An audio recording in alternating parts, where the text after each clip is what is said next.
This happened when I was 9 years old in 1987. I grew up in Townsend, Massachusetts.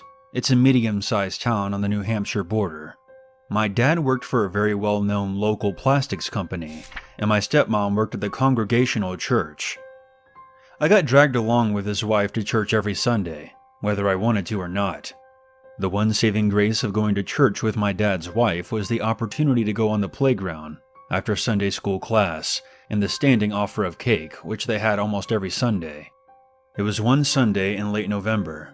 I was dragged to church with my dad's wife. Afterwards, as usual, me and the rest of the kids from class poured into the churchyard to socialize and drop cake everywhere. Now, I don't really remember what prompted me to approach a girl named Abby. She was 2 years younger than me, and a lot more popular. She was somebody that I barely knew, and hardly ever spoke to. But still, something within me told me that I had to tell her something important. So I sought her out on the playground that morning.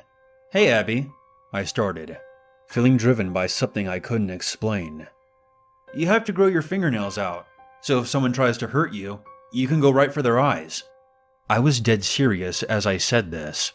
She gave me a slightly confused look and said, "Okay, why?"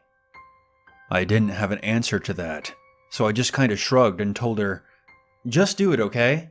Trust me." A week later, she, her younger brother, and their mom would be found dead, murdered by a neighborhood psychopath named Daniel LaPlante. He had broken into their home, shot and killed Abby's mother Priscilla, and then drowned Abby and her brother William. He managed to hide from the police for at least 2 days, eventually being captured a half-hour away in the town of Ayer.